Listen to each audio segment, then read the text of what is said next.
get started, so everyone grab seats and yeah.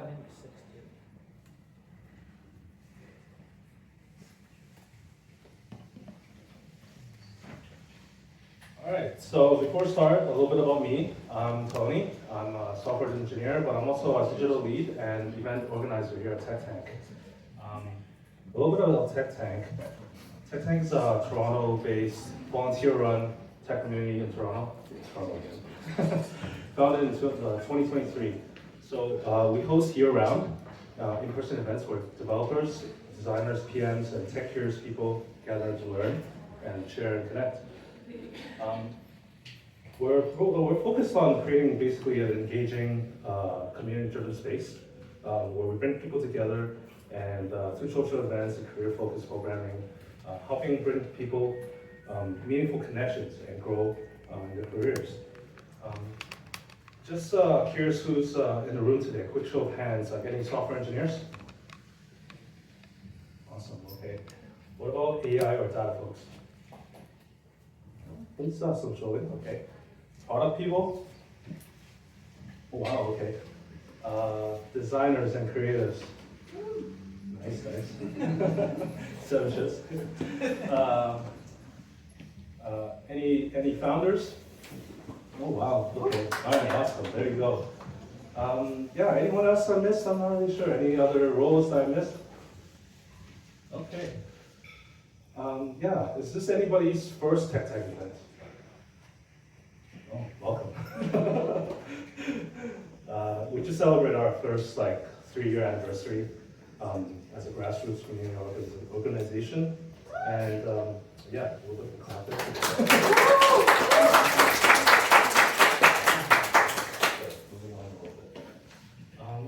Yeah, big thanks to all our volunteers because we are fully volunteer run, and so give a bit of applause to them as well.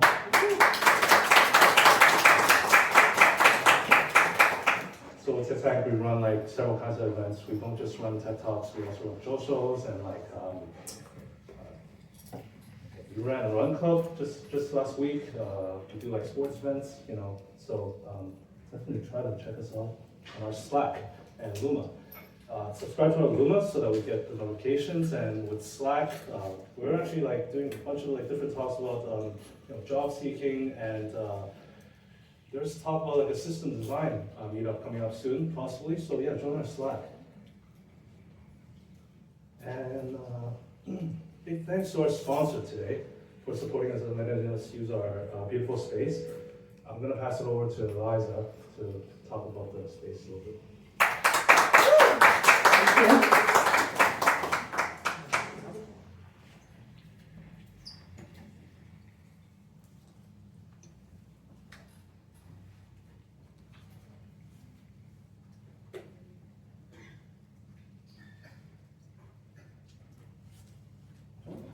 Thank you. Well, welcome.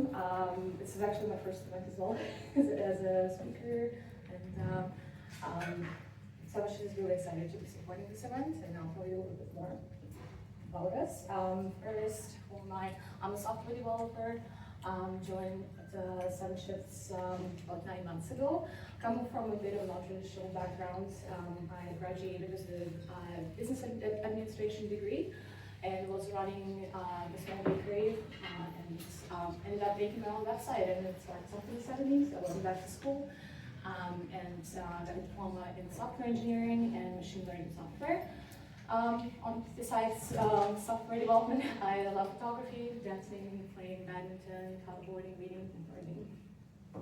And wow, so what is 7 Shifts? Here's the humble beginnings of 7 Shifts. It started way back when one of our founders, Jordan, pictured here working for his dad at a business restaurant. And you can also see there's a restaurant schedule in the background. The Excel spreadsheet printed out and posted on the bulletin board.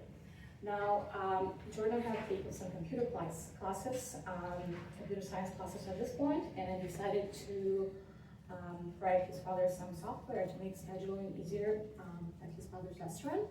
And so, yeah, that's how Sous Chef started. This is our mission. It's all about what we're doing today, our purpose, and the mission is to simplify team management and improve performance for restaurants. And why is this our mission? So it comes back to the problems that we solve. Most restaurants rely on paper. So for hiring, training, scheduling, paying, retaining, it's all. Okay.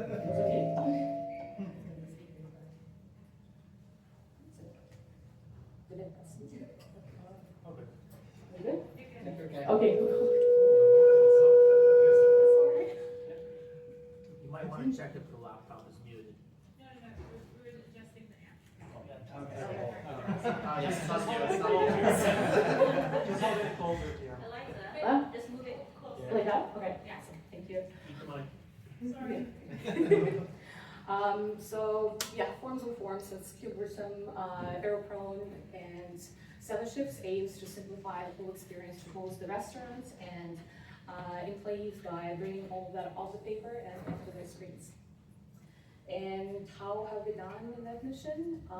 We've scheduled over 440 million shifts for North America's restaurant workers. And I think this is an old number in the studio, so way more. And 1 in 8 restaurant workers in North America use our software, including the North Brooklyn pizza that we're having today. They use 7 Shifts for all their team management needs. So that was our mission, our purpose.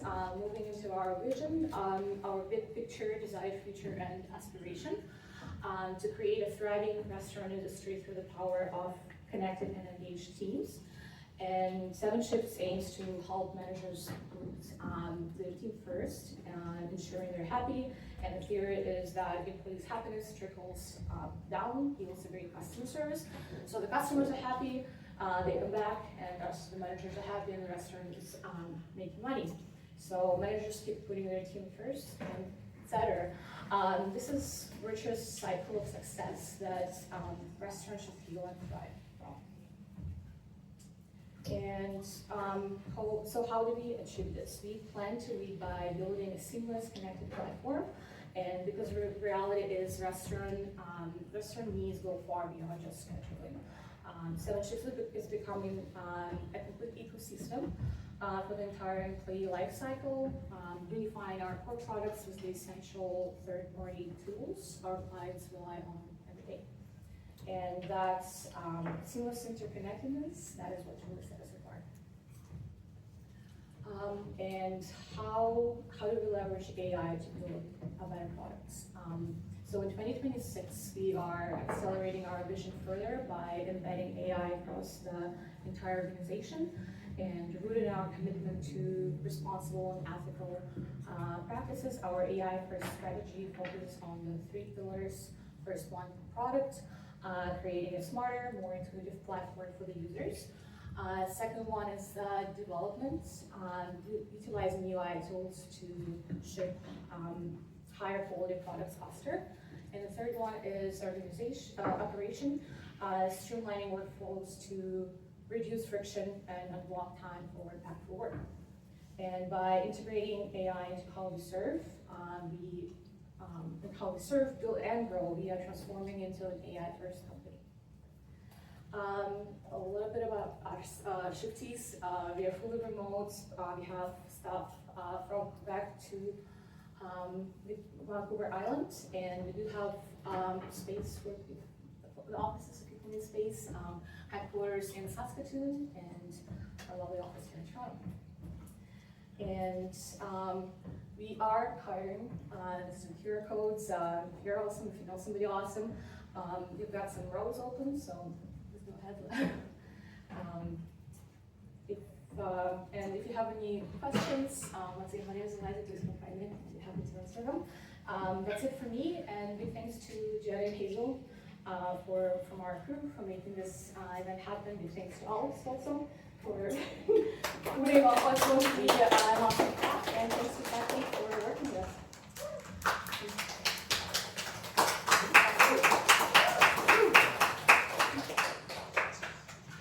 Thank you, Eliza.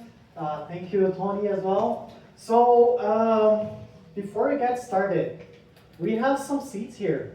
If you guys on the back wanna take a seat, I'll be talking here 3 hours. You guys gonna be tired. So, all right, let me just share the right screen.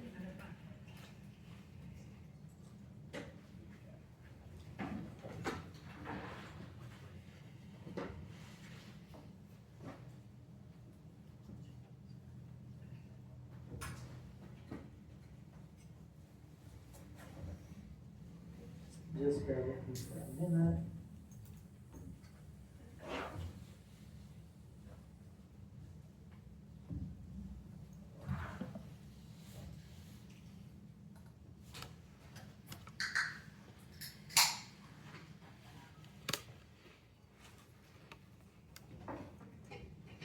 There we go.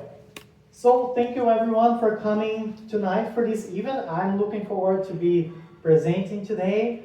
My name is Alex, and today I'm gonna be talking with you about teaching AI to use our design system.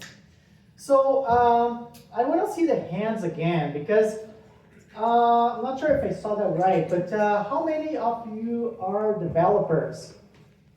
Okay, that's good. I thought some of you didn't raise the hands before. I was a little bit nervous that most of you would not understand my my talk. I'll try to be as simple as possible and non-technical as well. So and if you guys have any question or are having a hard time to follow up, just let me know. Sounds good? Okay. So first, before we get started, just want to talk a little bit about me. So as I said, my name is Alex. I'm a design engineer. That role title is a little bit fuzzy. I'm not sure if I'm fully, I don't consider myself a designer, but I'm in between engineering and design. But yeah, I'll be talking more about that over the presentation.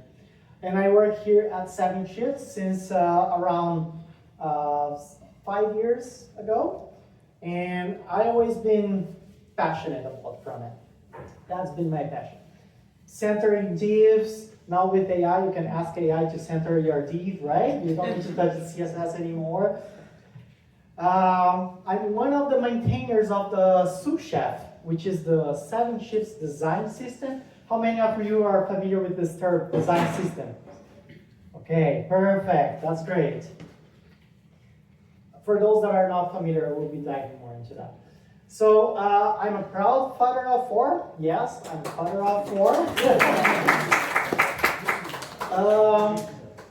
And I live in Saskatoon. I'm not from Toronto. It's actually my first time here in Toronto. And the city is awesome. I just blow my mind, the traffic to walk in the city. As I said, I'm a father of 4, and those are my little pressure ones. So I have Elena, that is just 9 months old. I have Theo, that's gonna turn 3 this next month. And then I have the older ones, that is Sarah, 13, and Leticia, 19. She's going to university this year. Hard to believe. But yeah, one thing that being a father of 4 has been teaching me over the years is how to tell stories. How many of you are parents here? Just you? Okay. Oh, I have one more? Okay. So one thing that I learned being a father is that you need to be good at telling stories. Are you good at telling stories, Robbie? I think I am. Okay, that's good. Actually, if I could give any advice for you guys that are not a parent yet, learn how to tell a story. Storytelling changes life, not just for parenting, but for life. And I need to start telling a story. So the story that I'm going to tell today is about this Greek story classic about Prometheus. So he was a titan who believed in humanity. So he saw potential in all of us. And even the God didn't see that, so he saw potential. And he climbed the Mount Olympus, he stole fire from the gods, and gave it to us. So it was the most powerful gift ever given. Like it brought warmth, light, the ability to cook, to forge metals, and to build civilization. So, but here's the part that the myth glosses over. He just dropped the fire. There was no README. He didn't, no documentation. There was no how not to burn down your entire village. And that was exactly what happened to us when the AI coding tools arrived. Right? So we had spent years building in Sous Chef. I'm going to talk more about that, like our design system. Every component, every color token, every spacing rules, dark mode consideration, everything, it was our fire, right? It was our power. Carefully crafted, well documented, built with love. But then AI showed up and it tried to use it everywhere, like the early humans with the fire, but it just started using it wrong. It burned entire cities. It didn't use it properly. So the thing about this one is AI started generating AI. It started using our components, our fire. But technically, it was functional UI. But the thing about that, it was reinventing components we already had. It was hard coding some values. It was not using our color tokens. It looked good in light mode, but completely broken in dark mode, for example. It had the fire. It just didn't know how to use it properly. So now, today, what I'm going to talk about is, it's about this scenario where we spent years building Sous Chef, and then AI showed up and didn't use it properly. And I'm going to start expanding more into that, and I hope you guys can follow me along. So, first thing, I already touched on this. What is a design system? So a design system, you can Google it and you're going to find a ton of resources. But it comes down to around 3 simple concepts. The first one are tokens. And tokens are basically the colors, the spacing, typography, shadows, all the different configuration and properties that are available for your design systems. Another concept about a design system are the components. So they are the buttons, the text fields, the cards, and all the other components. And the third one are patterns. So patterns are about composition rules. How do you compose and get those components to work together and build meaningful interfaces? So those are pretty much the 3 concepts about a design system. So a design system, all those 3 concepts, they are made to build humans, developers, engineers, designers to move fast, to build faster UI, and to stay consistent. That's the main word. It's, especially now with AI, move fast is something everyone says. Everyone is looking for. The problem is to stay consistent, right? So now that you guys understand what is a design system, we want to see that in practice. What is the design system that we have at 7 Shifts? So I'm gonna just bear with me for a moment. I won't share my entire screen this time.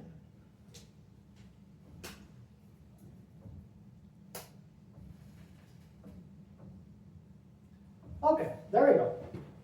So, yeah, I'll first start showing the 7 Shifts app. So Eliza already touched about 7 shifts that like we help restaurants to grow their employees and their business. We help them to schedule their employees, create their shifts. We handle like overtime and all the compliance. And this is pretty much the software that the restaurants uses. We also have mobile apps, but those are the ones the managers use. And you can see on this application, there are several elements. So you can see there is a micro banner at the top, there is a button element here, a date field, there is like a navigation menu here on the side. I'm just gonna go to the employees page here, so you can see there's another banner, which is a little bit different from the other one. There are several elements, and all those elements, they're part of our design system. So you see, if you search for like souschef.7shifts.com, which is our design system, this is where it lives. So you can see here, this is just the first page, but there are a couple pieces here. The first one, which is the design tokens that we talked about, are this one here. So you can see, those are all the colors we use. There is a primary color, secondary, tertiary. It works good on light mode and dark mode as well. So you can notice this one here, it changes if it's dark or light. So all those things are part of our design system. It is made for the app to look good. Another concept that we talked about was the components, right? So if we take a look here, those are all the components. So the button, so we have different variations, like with the primary button, danger. I have other elements as well, like I just got here the avatar, for example, for showing a user picture, chip, badge, like all the other elements. And the third one are the composition. It's basically the judgment layer. When do you compose? When do you use something? When do you don't use something? I'm just gonna show, for example, like on the media here, I'll show the chip.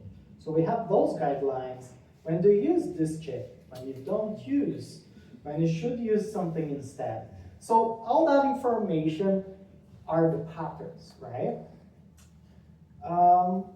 All right, so now that we know how we use, how is like our design system at 7 Shifts, just gonna present the slides again.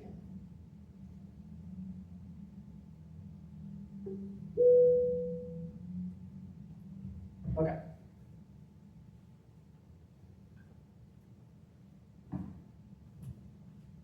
So after I showed everything, the design system, how we use it at 7 Shifts, do you guys are you following me so far? Okay, it's not that bothering, right? Okay, that's good.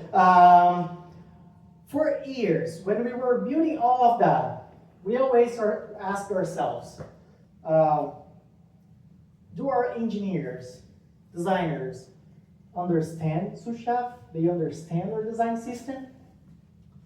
And now with AI, that's no longer the right question.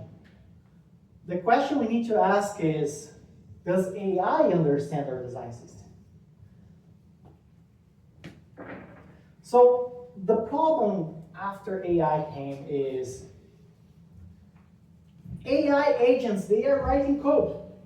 It's no longer developers. Developers are still writing code, but AI are the ones doing the hard thing, doing the heavy lift. And the thing about that is most AI agents like Copilot, Cursor, Cloud, they're already like building production UI today. And the thing about AI is they don't ask you for a guideline. If you ask them like build something for me, they will build. They don't ask where is your design system. They will, if they don't find a rule they will improvise. They will come up with something. But that will lead to wrong spacing, invented token, and generic UI.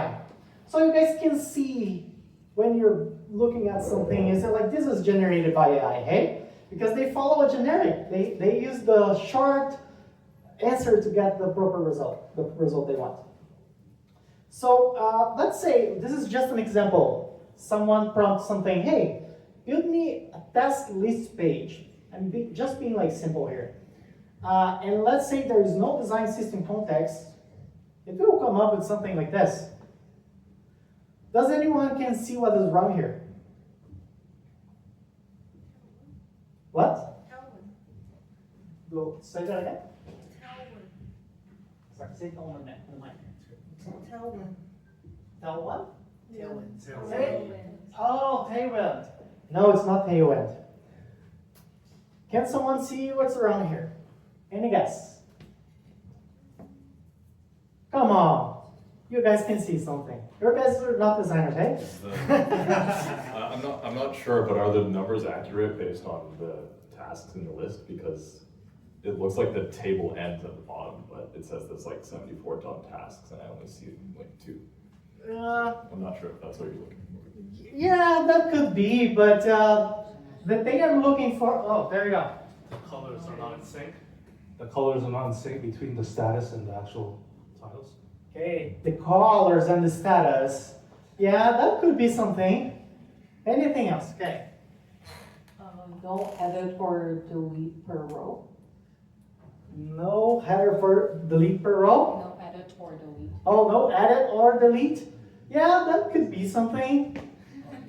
It's four columns that are on.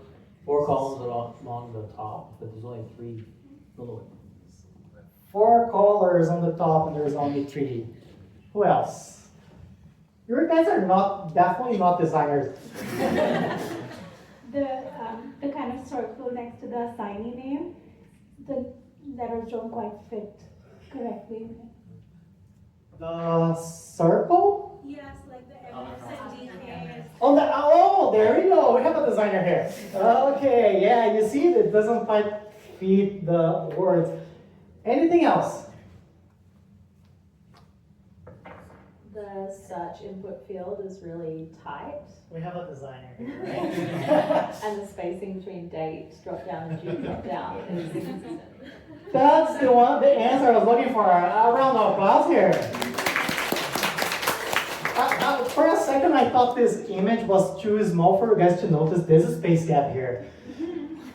So, yeah, there are a couple, like, to be honest, like, at first sight, it looks good. It's like not bad, right? Like for a one prompt thing, one prompt generation. But if you start diving more into the details, we're gonna notice a couple things. So like one is that spacing.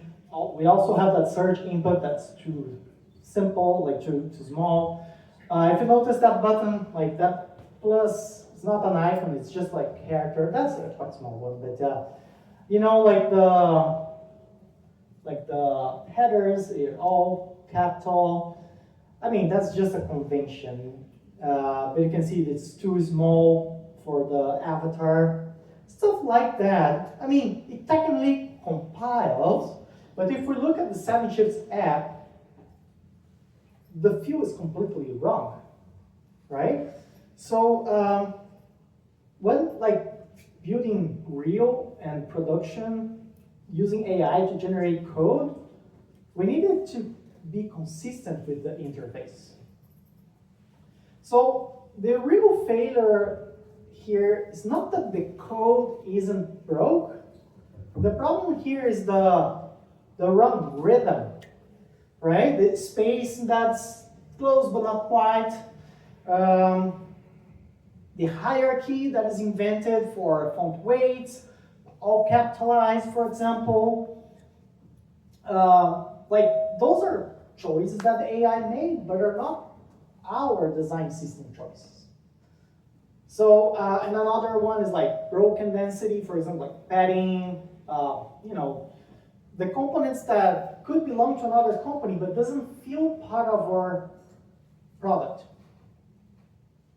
So the components are right. It was generated right. The problem is that the field is completely wrong.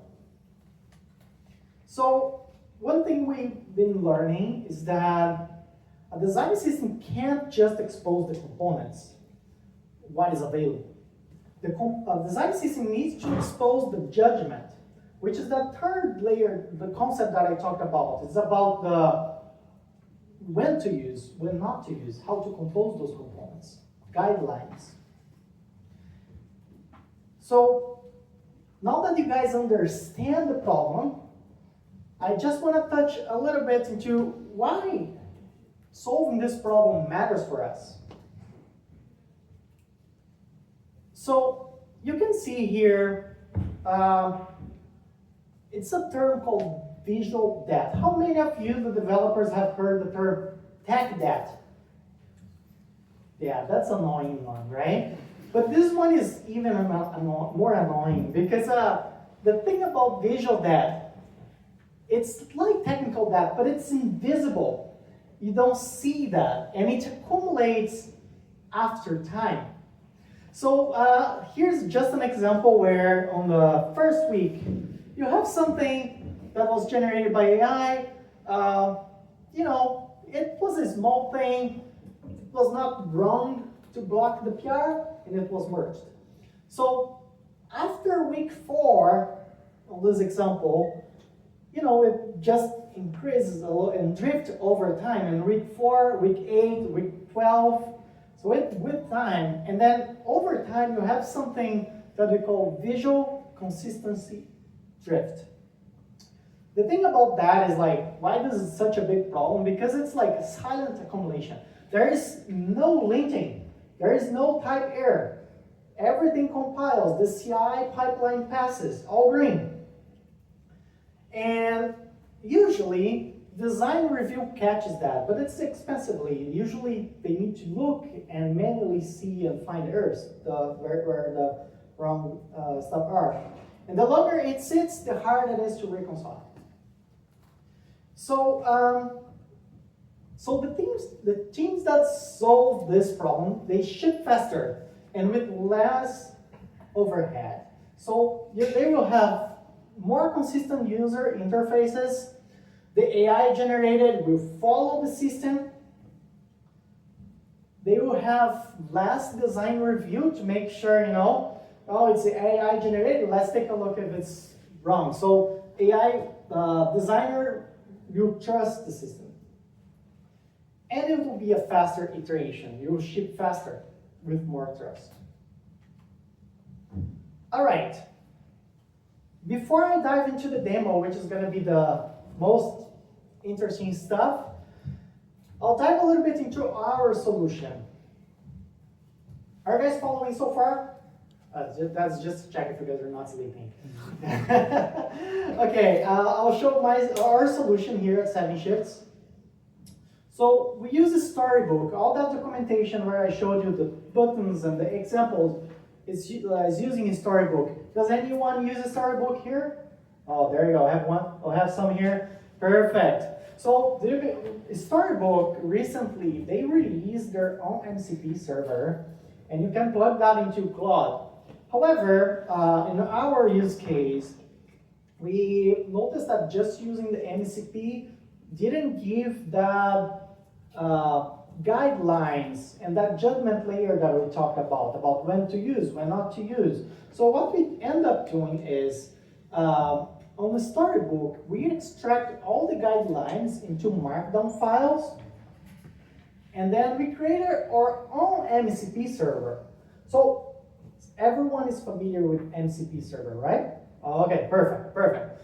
So the MCP server we have, it's pretty much a separate project. It's like live on their own repo, but it keeps all the files, all the markdown files. And if we change something in here, it will change, like sync automatically on the MCP server. So that's great because the design system team, pretty much David and I, we can make changes to the design system, and whenever we create a new component or change something, the developers already know that, and they don't need to update anything or copy markdown files or configurations.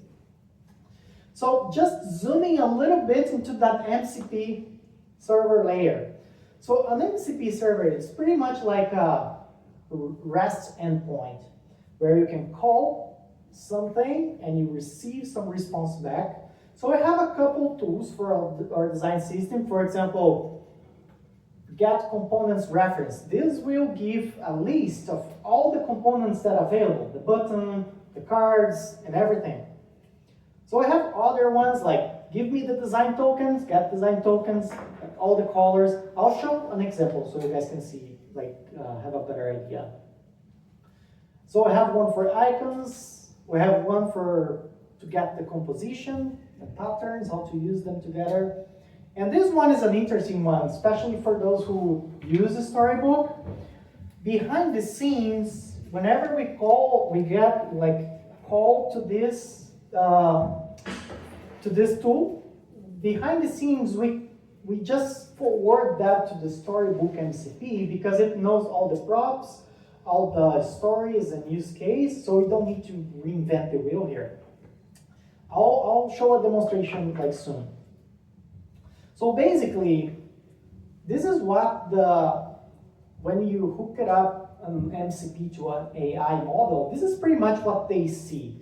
Whenever they call one of those tools, like the get components reference, what they get is pretty much a response like this. So you see, we could give to the AI, say, hey, go on this URL, souschef.savages.com, and use the design system. However, it's too much information, too much context, and too much noise. A response like this, it is a structured response, and it's pretty much a markdown file that AI models are great at parsing. So let's be a little bit more practical here. Let's say you are a developer at 7 Shifts, and you want to prototype something. So you ask your Claude or Copilot or Cursor, create a list of locations page. Please, don't forget the please, never. We never know when AI is going to take over the world. So what the models do, they go to the MCP server and say, okay, I need first to know what are the components available. So they call that tool, and the MCP server gets back with some results and say we have all those components available. And the model say, that's a list space, so I need the data table component, but I don't have information. So get me the details about the data table component. And then the MCP server is gonna return with some data.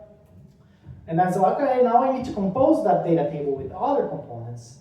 And it calls the MCP again, MCP returns.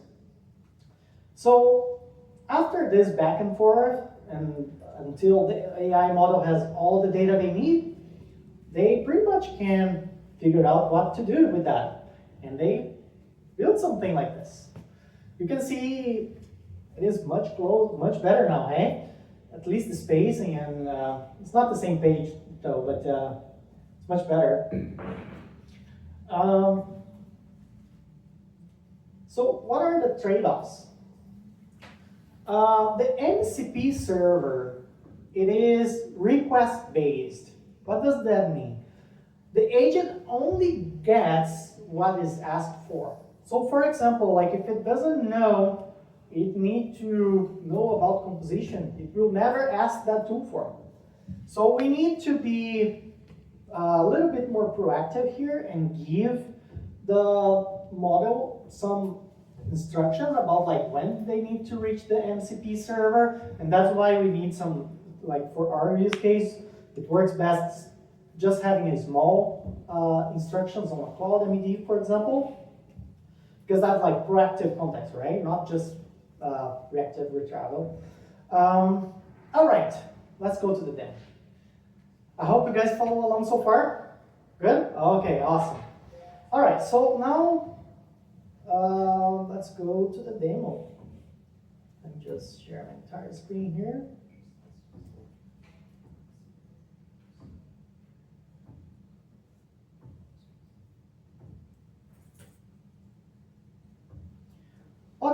So bear with me because this is like a live demo, and you guys know how the live demos goes, hey?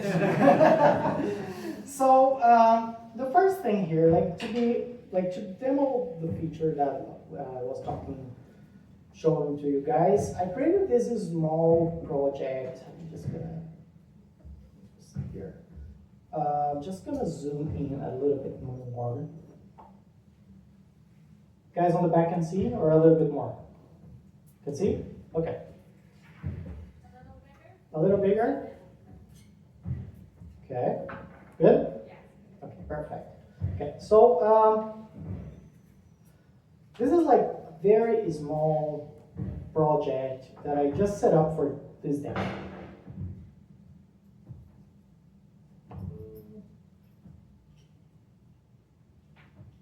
Oh, it's actually here. Okay, so it's very simple. It's pretty much just replicates a web app, the same we have at 7 Chefs, for example. And we have 2 pages here. It's the home page, and we have the tasks page here. It's very simple. So what I would like to demonstrate is we use Claude at 7 Chefs. Do you guys also use Claude, some of you? Yeah, okay, so you guys are familiar. But it's pretty much the same for any other AI tool. So we have this connector at 7 Chefs. At least we have this 7 Chefs MCP server, and this MCP server has other internal servers, but let's just imagine this is just the Sous Chef MCP server for simplicity. So you can see it's not connected. So what I'm gonna do here, I'm like on that repo. I'm gonna just ask a simple prompt to AI to build this page. And what I want them to do is, I want them to follow our design system. And just to demonstrate here, it is already using Sous Chef components. So I'll go to the task list here, and you can see it is using the page component from Sous Chef to create that page. So, just demonstrating how AI would behave if we don't have any instructions or any MCP server to build something using our Sous Chef components. So what I will do here, I have this wireframe. I also have it on the screen, on the wall right there. So it's very simple. I'm just asking AI, hey AI, build this prototype for me using Sous Chef components. And let's see how they're gonna figure out the components. So, so first, let me just grab the prompt because I don't wanna type it out. So what I'm gonna do, I'm gonna use Claude CLI. I think it's a little bit better. Just gonna zoom in a little bit. Just gonna make sure we don't have the MCP server.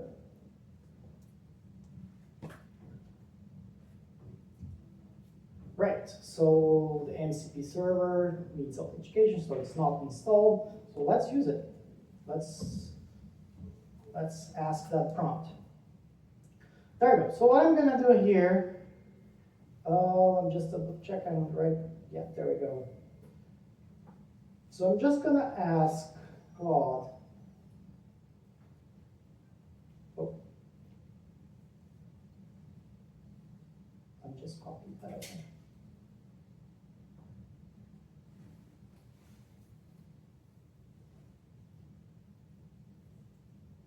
Okay, so what I'm doing here, not sure if all of you can see, but I'm just basically saying build a prototype for this wireframe using Sous Chef components. And what I will do, I'm just gonna drag that screenshot here, and then I'll see if I can zoom a little. Do you guys on the back can see? No? A little bit now, it's, yeah, it's gonna be a little bit hard. You guys gonna have to trust on me and the people here in the front. Maybe you can resize the window. Resize the window. Yeah. Up. Oh, there we go. A little bit better? Okay. So, let's do it. So, the first thing AI will do, it will try to understand. Because as I said, when AI doesn't find a rule, they will come up with something. So, that's the first thing they will do. They will start exploring the project and trying to see where they find that information. Yeah, let's see.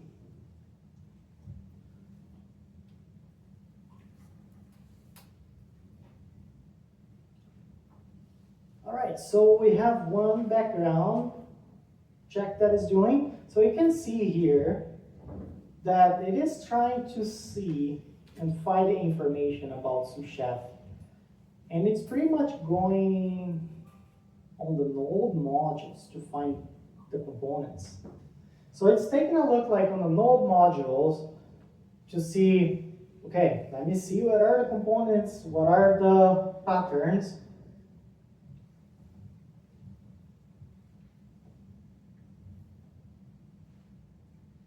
And after like they try to see, like find the context, then they will try to build the interface.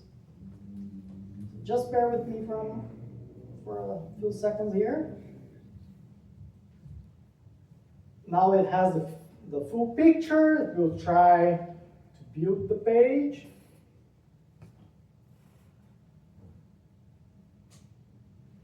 So it knows it needs to use a page component, a data table. It was able to figure it out, but it's still looking at the node modules. You can see here to see the props. And just to give you guys some context, whenever we install like an npm package, the node module that I'm talking about is like pretty much this one here. This is where the compiled design system lives. And it's pretty much a compiled project. So you see like it's a bunch of stuff like this. Doesn't have any meaning. However, it does have some, maybe some useful information for AI, like TypeScript types, you know, that like to help developers. So this is what the AI is looking, and it's still trying to like to decode that information. All right.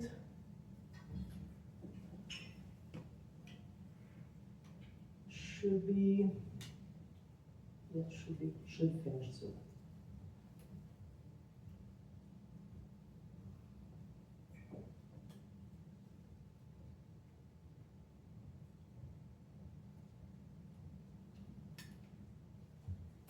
And like this example that I'm showing is just to demonstrate how AI will build a prototype. It doesn't like on the daily basis, the developers, they will not have like a wireframe like that. They will have like a Figma link, you know, or like better idea of what needs to be built. But the process is the same. So that's why I just want to demonstrate with the wireframe. So AI says, almost done thinking.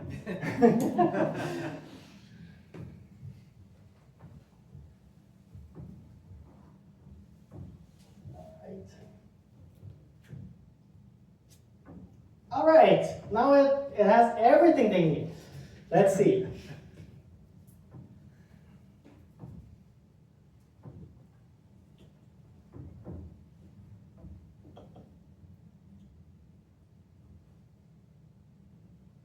All right, so now they're building something. Let's take a look. Let's allow, yeah, I want you to write it.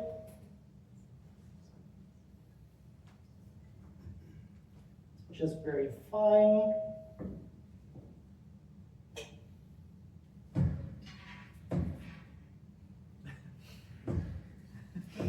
It's thinking again. Hard. So this is one of the problems of not having enough context about their design system too, because sometimes they need to guess what are the props and then they need to correct themselves after.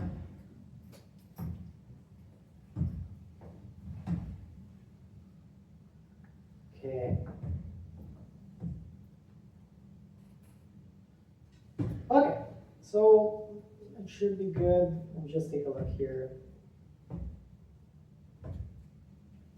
Well, that's what was generated. On my previous test, that was even a little bit better than this one. At least the stats was centered and spanning the entire screen. But you see, it used our Sous Chef components. If we take a look at the code base that it generated, it didn't invent any CSS or, reinvent the wheel. It's pretty much, we just get to the parts. It pretty much used all our design system components. The problem it's not about the code that didn't compile. The code compiled, but the problems is about the feel. It's about the rhythm. It's about the composition. When to use something, when not to use something. Yeah, Rob. He showed the initial image. The initial image? Generated. Right. Yeah, that's important. I kind of forgot about it. The initial image is this one. Okay, yeah.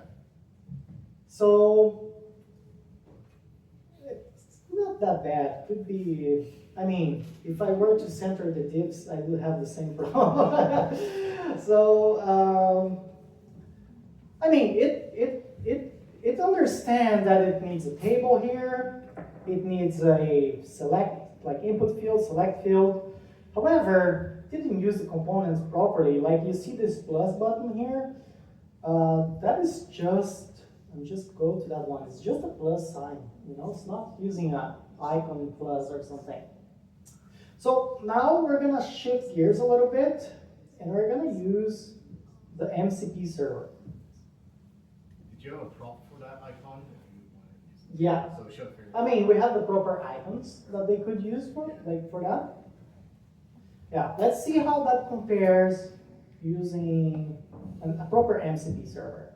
So I'm gonna connect, just need to my VPN just for a minute.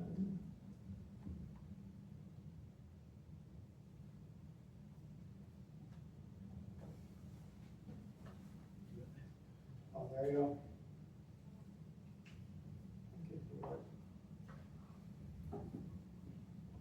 Okay, so I'll just connect to my. Oh. Come on, 7 shifts. I worked here for years. Let's try that again. There you go. Okay, all right, so I'm just gonna connect 7 shifts to the Sous Chef. By the way, this is how 7 shifts handles MCP servers at 7 shifts. I'm not gonna get too much in details, but it's pretty much like connecting a Google Calendar or anything like MCP to the cloud. All right, so now that I have, just to show you guys the power of having an MCP server, you guys remember I talked about judgment, right? And being able to give AI context, not just the component, but also like, what is this about? When to use this, when not to use. So here you can see the chip component, like this one, and it's very similar to the pill component, see? But they have different meaning. Like they are meant to use in totally different things. So let's see if AI will know. So let's say if I ask AI, when should I use a pill versus a chip? Let's see how it's gonna answer.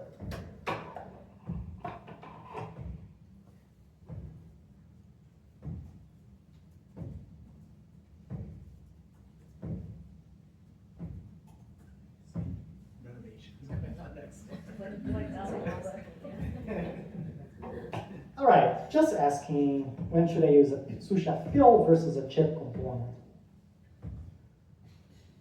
So you see that it's trying to get the component details that I talked about. So it's trying to hit the MCP, calling that tool, and it's like asking for this information, and it's getting some response back. And after it gets the response back, it pretty much gives you, so pill is for data status, and chip for product feature status. So it knows, it has all that context, while before they need to go to the node module, they don't know that information. So now let's do the same thing. We're gonna just quickly,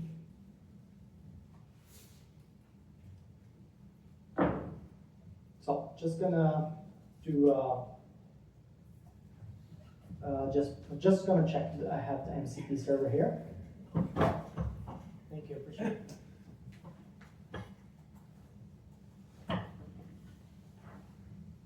So I'm just checking here if I have the MCP connected. You know, I have 7 sheets connected. So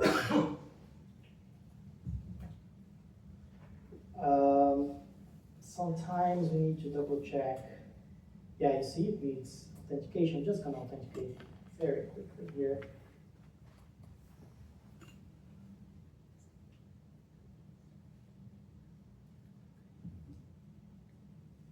Okay, there we go.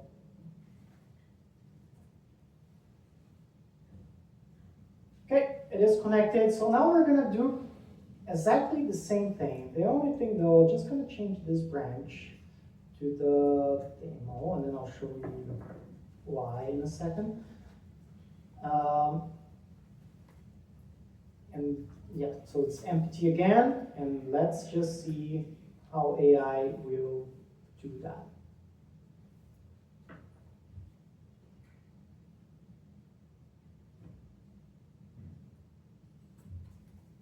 Okay, just gonna drag the image again. There we go. So the same thing. Just build a prototype for this wireframe using Sous Chef components. Let's see. So we're gonna see that now it shouldn't be reaching out to the node modules anymore to find the context about Sous Chef. So you see it's calling the 7 sheets MCP server. And it's calling like several times. Let's see if I can have some information here. So this is how it is calling. So let's say the first time it called this tool, like get composition patterns, and then it got the response back. And now it gets information about the field component, so you can see it is calling the MCP server to get the field component. So the nice thing about this one is, like, other than just getting the properties and the stories and how to build the component, they also get the guidelines when to use that component. And that's the proactive part that I talked about, that we need to teach AI what to do. So for example here, when not to use. So don't use the pill for product level status, for example. Use the chip instead. So now they know, oh, I need to take a look at the chip if I'm building something like this. So that's the proactive part that I was talking about. So now it's like calling the MCP server again. Another thing as well, the amount of tokens decrease significantly because it has the context like up front. While we are here, the thing that is a little bit different, and we need to tell Claude about this, is that we need to have a little bit on the Claude MD, we need to have like some information about, okay, whenever you want to see, like use Sous Chef components or your library, you can just use the MCP server. So we just need to give Claude information, like when they need, like where they need to reach, like grab that information. All right. So it's much faster this time, hey? So now it's just verifying. Okay, so this part, I don't want to open a server because I already have it running here. You see? Much better, hey? Now you guys can see the spacing. It's well defined on the top. The search bar, the size is proper defined. The stats bar is also, the insight bar is defined. The avatar is also larger this time. And this one is not just a plus character. This one is a proper icon. So just let's take a quick look at the code. So you can see, use Sous Chef components as before. However, let me get to the page here. Yeah, that's the icon we were talking about, Rob, where it like use the proper icon. So yeah, I mean, before it was using Sous Chef, but it was not using properly. And this time it is using our design system as we intended developers to use. So now let's just go back to the slides quickly.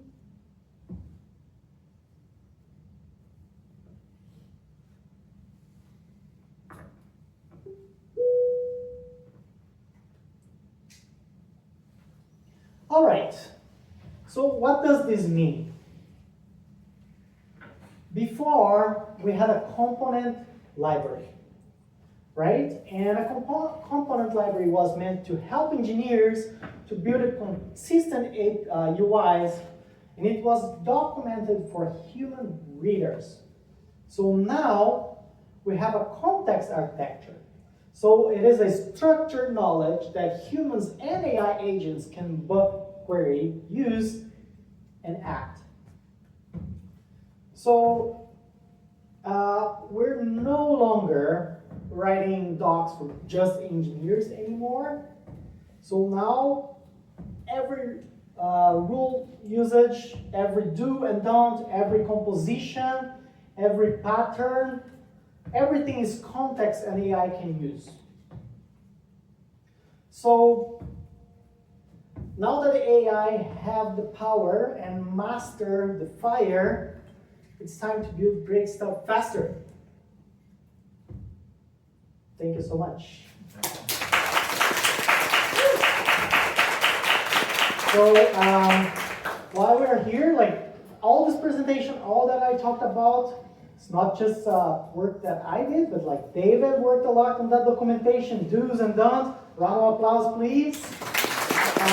Eliza also worked helping to define the MCP server and build the engine behind that. Round of applause, please. And I'm just speaking. So thank you so much, guys, for all the patience. Now, any questions? Yes, please. So, thank you, that was a good presentation. I have a quick question in terms of, there's the concept of garbage in, garbage out. So when you actually asking it to read the code base, it kind of figured something out. It was not having a clear context of what it is. So that difference of MCP versus clear documentation, is that the critical difference where it's not the MCP, it's like how well you define your... Exactly. Yeah, you touch a really good point. We could just give AI the entire repo for our design system, right? Like the entire repository where all the components, sleeves, and everything. However, on our task, giving too much context almost have the same problems as having too little context, So with the MCP server, the idea is to give the model the right context when they need. So that's all, like basically the idea. If they need a button, then we send information about the button. If they need a card, we send information about the card. But also give information about other things, like how do you compose that button with a card? And that's the proactive part that makes total difference. Does that answer your question? Kind of like if you had a manual and then you're just searching for specific blocks of information in that manual, right? Right. So I'm just trying to understand like what is the difference in making it an MCP versus searching in a manual saying, okay, I'm looking for a button. So in a manual you'll have a button guideline saying, okay, button is used here, don't use a button in these cases, use something else, right? Do you mean like instead of like me using the MCP server to build a prototype, I build it myself looking at the documentation? No. The AI reads the manual, right? You have user manuals, so you have these kind of. Well, I think it's kind of like you're saying, you know, why don't we just. Why don't we, Shout out to Mike. why don't we have like a set of markdown files to look at? And maybe this is kind of like a question of like, you know, MCP versus like maybe like a CLI system where it can programmatically. Like a markdown, right? Exactly. Yeah, and the CLI will also, you know, be closer to that. So I think that's his question. Right, yeah. I mean, like, we could just point to the repo where all those markdown file lives, and the AI would have all the context, right? The problem about that is like having too much context, you know? Another problem we also thought about is like the MCP server are not meant just for developers. They are also meant to be used in entire organization. So let's say product design, product managers or other people who want to prototype something but don't have access to the code. They could also have just plug the MCP server and have the proper answers and everything. Does that make sense?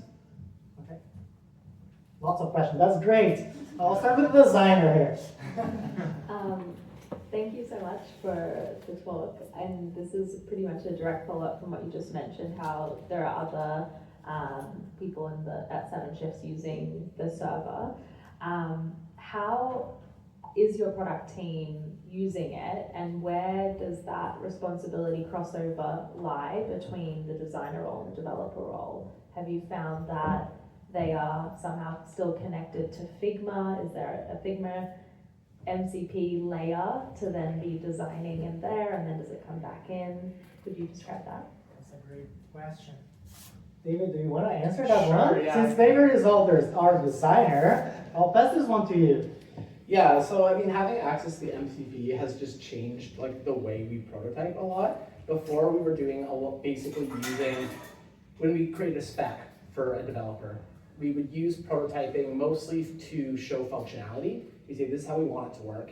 Don't look at how it looks because this prototype is ugly and it doesn't use their design system. And then we'd also give them a Figma spec that we designed by hand using all of our components, which are in Figma, but they're Figma components. They're not code, they're drawings of code. So we would handle these two different things, and we would give them this and say, this is the functionality, this is the look and feel of the product. It took us extra time to do that.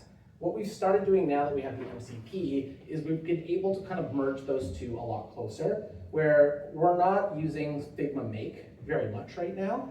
Now that's going to change with the new stuff that's coming with Figma Make, because it's going to be a lot more powerful, but we're going straight into prototyping in code with Claude using this MCP, and we can trust that it is going to get most of it right and accurate using our design system. And then we can, you know, once we generate our prototype, we can like ask Claude to fine tune that, or depending on how accurate it is, maybe we want to like copy it off a web page, dump it into Figma, and then make some changes. But it's really like broken down the line between a real functional prototype and a design. Become much more closer, and it's reduced the time we need. And we're even getting to the point now where we have designers pushing PRs because they're able to prototype small bits accurately enough where we don't need a developer to go in there and actually like build it first. We can just kind of like push it, developers can review it, and that's how it's changing our process. So that's why this MCP server has been so powerful for us as designers.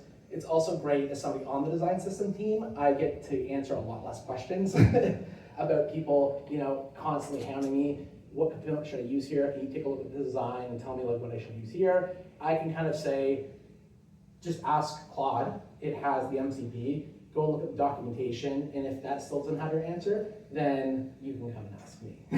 I mean, you can come and ask me and I'll still answer the question, but you don't need to as much. They can have that response immediately. So that's some of the ways that this is like affecting our design process. Does that answer your question? Cool.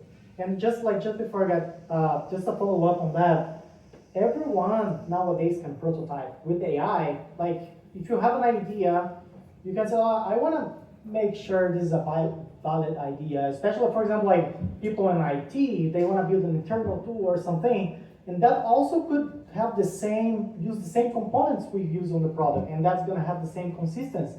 And being able to prototype, not just designers and for the product itself, the MCP helps, like, makes it faster. You raised a question? I have two questions. The first question is, you mentioned you create those empty files because you don't want to have too much context. So how do you make the decision to pull on those empty files? What do you consider actually being relevant for AI to pick up? The second question is, do you have a process or pipeline to streamline the sync between your storybook and your MD file and make sure like any change in the component libraries sync with those? Sure. Yeah, so the first part, knowing how much context, like we kind of figured it out through trial and error. We didn't know really at the start, and it's not one-to-one for every component. Doesn't need like the exact, same characters per page. But what we started to do is we just, took our old documentation that was written for designers and developers and used that as a starting point. And we found a lot of it was just too robust. It didn't need all that much. So we just started trimming it down to kind of like, I did a lot of the documentation myself. So I kind of trimmed it down to about, about 1,000 words per component was around my target. And that was kind of the sweet spot. I found that it was getting almost everything right. And then I just kind of figured, through trial and error, I determined like what sections I wanted on all my documentation pages. And it was really like a do's and don'ts. Examples turned out to be really, really helpful for it. And it was just basically when to use, when not to use, do this, don't do this, and then extra detail for like the really fine technical stuff.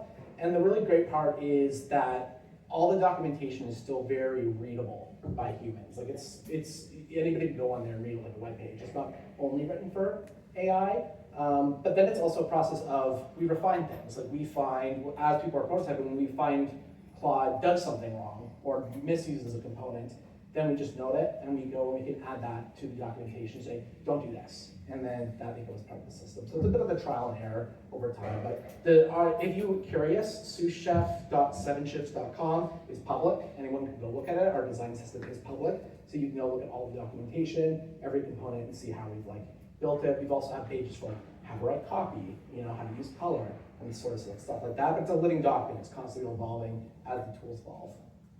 So that's the first part. So the second part is about syncing the documentation, right? So what we've done is we have a CI pipeline that runs whenever the documentation on Storybook is changed.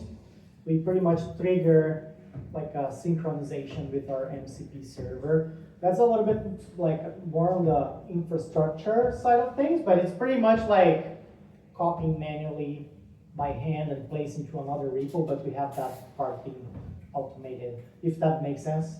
Make sense? Okay. Yeah.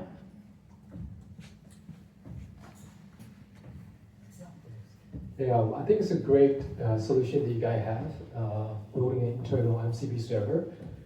For teams that are smaller and don't have the resources to build or maintain such a server, so right now in our team, we use our designers will design Figma, and then I will prop that Figma file into Claude Design or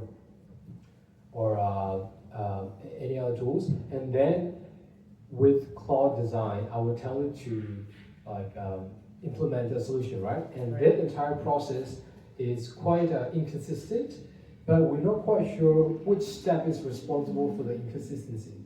So was it the Figma, was it the Claude Design parsing the Figma file that's responsible, or was it the code generated from Claude Design that's part of the inconsistency? So how do you go about debugging that? That's such a great question. One of the things that I didn't touch on this talk much is about the Figma side, right? But the design system also is composed by just the UI part of things in Figma most of the time. So in your case, you guys don't have a design system in code, right? No. No. It's only Figma. It's only Figma. So that's, like, in my perspective, that's the biggest problem, because whenever a Claude or AI is going to generate from that Figma file, they will come up with something different, slightly different, and that's the inconsistent part that you might be having. I'm not sure, like, when we started the company at 7 Shifts, not sure if it's your case or not, we didn't have a design system. What we had was a Figma, and then internally on our product, we had a shared components folder where all the components, the buttons, select fields, everything was in there. So that was pretty much the code part for a design system. So over time, as the maturity level of the design system start evolving and the company start evolving, you might want to separate that shared components folder in something more maintainable, and maybe adding like tools for design system, like a storybook to document your live components, and that's gonna bring more consistency, like, to the team. Does that make sense? Yeah, so you're saying that you should start investing in a like code-based design system.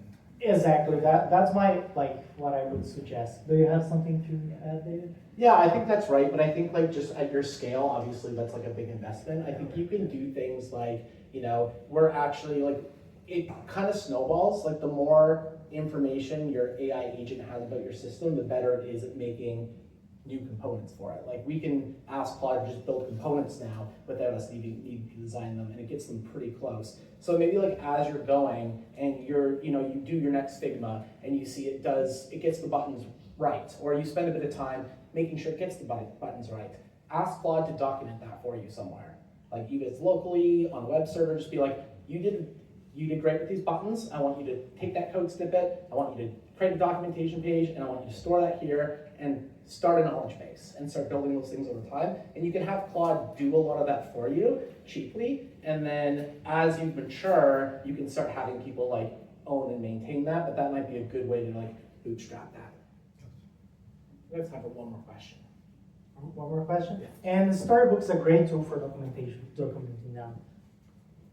Thanks for the talk. So I was wondering, have you found the context that lives in the design system combined with the MCP server to be insufficient for some cases when it comes to prototyping? And if so, have you patched that gap with skill files? Or do you prefer to just update the design system with that additional context for how to solve that problem? Great question. On this one, this last example that I showed, don't have any skills installed. It's pretty much the MCP server and that Claude MD file, instructing Claude to point to the design system.